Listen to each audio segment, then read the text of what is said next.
So the Crew has been in development for almost 7 years, and it's finally finished. I can't, like, imagine the relief that must be. Like, although it is, their baby, it's just like, you've been working at this project for so long, you release it, you see the feedback, you see people loving the game, you see people what they would like to see improve and that sort of stuff, and it honestly is just amazing to see that. But anyway, into the actual thoughts on the Crew. I thought I'd do a little video just explaining my thoughts and kind of rambling on about how I feel about this game. Just so you guys can know, is this game really worth picking up for you? Is it a game for you?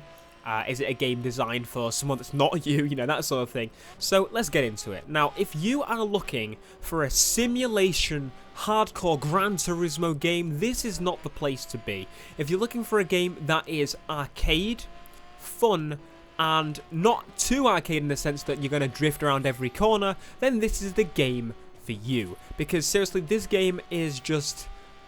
It's a diamond. I don't understand how people could dislike the Crew at the moment. Like, I can understand how you couldn't like it, say, as much as, say, Forza Horizon, because you can't get the engine swaps. You can't be changing every part for an officially licensed part, and you don't get officially licensed rims, and, you don't get the more realistic style physics from the Forza engine. Not saying that Forza Horizon 2 feels realistic in any way, not that Forza 5 feels realistic anyway compared to other racing games, but this game is not even, like, not in the same league. This is basically how a new gen version of Midnight Club, of Need for Speed would be. It's basically a combination of all those really old good arcade races that you used to play, Test Drive Unlimited, Midnight Club LA, you've got your old Need for Speeds like Most Wanted, Underground, Carbon, all those games, and it's taken the best elements from each of those games and applied it into one. It's finally got there with the whole idea of online driving, because in, say, Test Drive, I never really played the game, but in Test Drive 2, from my experience, I never had the feeling of driving down the road and then interacting with someone. People were there, but I didn't really interact with them because there were fake ones there that really just made me think, oh, they're probably just AI, or they lagged and dropped through the floor, and I never really got to a location, say, like on the Crew, I got to a racetrack. All of a sudden, people are there, and I'm going to race with these guys. These guys are revving their engines. These guys are waiting for me to line up next to them and go and race around this track, and we're not even getting any reward for anything like that.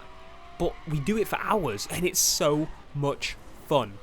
I've never had a game experience like this before. Like, if I go on to Horizon 2 Online, I'll probably bet that they're just doing most of them are doing events. The ones that aren't doing events are drifting around, minding their own business. Maybe a couple of people are on Skype with each other. There's no interaction. But as soon as you see two people lined up revving their engines and you drive past, you're going to join them. You're going to join those guys and rev your engine as well and show who has the best car.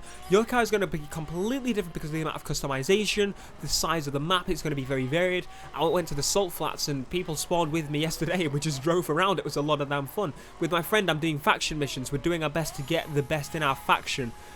And there's never been, basically, a proper RPG racing game. This is an RPG racing game. This is where you are playing a role to get that car to the best rank it possibly can be. You will love that car. You will upgrade that car. You will become attached to that car. Like you do RPGs, you will put hundreds of hours into this game. You can tell from just the beginning of the game. Like, it is an RPG in the sense that it will give you a grind. But it's not in the sense of an MMO such as Need for Speed World, where it's literally designed to steal every single penny from you. So I'm going to talk about a couple of things here to do with some things that aren't, 1,000,000% with the game, and a couple of people have been complaining and such. So I want to go over those and just explain to you, why that's the case. So, money. Some people are saying it's a pay to win. Like, this is where it made me laugh a lot. If this game was pay to win, surely they would unlock you the ability to buy everything from the beginning. Can you unlock and buy everything from the beginning? No, you still have to level up. how many crew credits can you buy for a $5? So I got a $5 on the store. That's a decent bit of money, seeing as the game is 40 quid. I put a $5 on there. I get 45,000 crew credits. Sounds like a lot? No, that's not even going to get me any of the lower end cars. I might be able to get a Skyline if I really scrape the bloody barrel, and I won't be able to tune it. That's it. I'm getting do you know what I mean? That's a lot of money to get next to nothing, really. I mean, if you want to pay for that stuff, that's absolutely fine. If you want to pay for your LeFerrari, if you want to pay 40 quid for a LeFerrari, go ahead, be my guest. But the fact is, that person cannot use that LeFerrari against your car if it is too powerful compared to your car.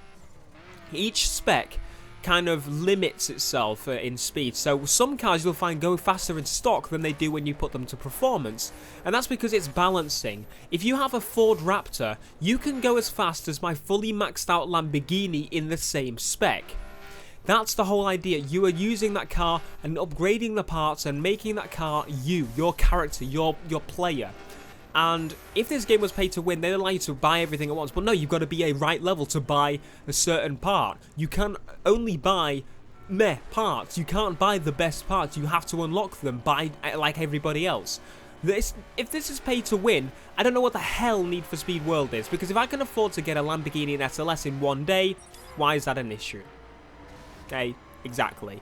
I don't want to be able to unlock a Koenigsegg right on the first day of buying the game. If that's what you're looking for, then may I guide you to Horizon 2 to play that game and unlock everything in day one, because this is not this type of game. This is going back to the roots of racing arcade games, in where you have to actually work to get your cars that you want.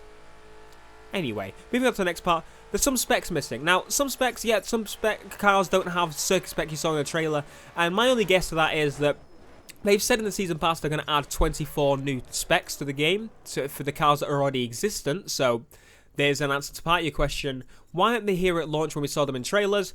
How many parts are there per car? How many cars are in the game? So say there's 50 cars. Say there's at least, say this is just one spec, street spec, right? So say there's 50 cars, 30 of those have street spec. There's, say, 10 parts for each car. That's a lot of damn parts to make for cars. So you can imagine how long it's going to take them to make specs. So, you know, it's not really fair to say, why is there not this? Maybe they're just adding a couple more bumpers before they release it so it doesn't feel unfinished. Huh?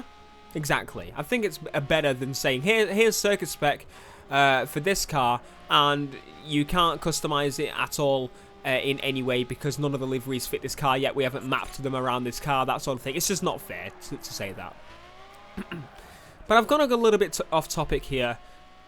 It's hard to explain the crew in one video. It really, really is. The best way to do it, I would say, is not watching a Let's Play. A Let's Play is not the way to do it.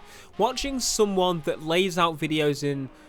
You watch them go coast to coast. You watch them do faction missions. You watch them drive this car. You watch them customize this car. You watch them start from the beginning buying a car, like my SLS this morning, doing their best and grinding that car all the way to the end. You will not experience the proper version of the crew until you play it yourself. To me, this is one reason why they released the beta. Not only just to stress test the servers, but it just opens up so much in that you get to actually experience. You get to drive down a road, all of a sudden someone whizzes past you, you cruise around the game with that person for the next few hours.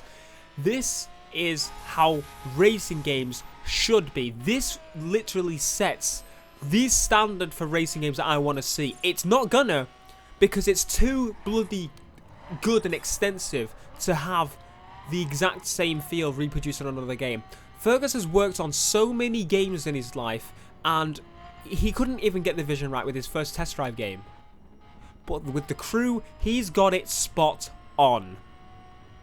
Now, what would I like to be added to the crew? What would I like to see in the future of the series, maybe? It's hard to say, because this game has everything I want. It has the feel of, I go on, and I want on my PlayStation, and I'm going on the crew. I'm going to collect my reward for doing my faction missions, my reputation.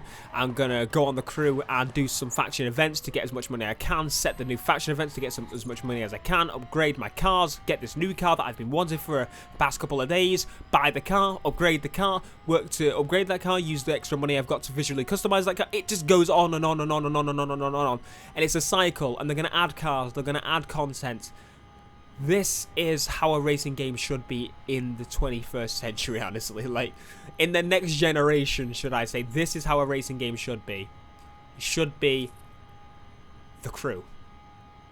The best way I could say is if you've played Destiny, it's a bad game, right? I mean, some people don't like it. Some people love it, right? Okay, fair enough. I just didn't think it was a fantastic game. But what it did do very well is the RPG elements kept me hooked. I kept wanting to grind for that item. I kept wanting to go further and further to get that item in the game.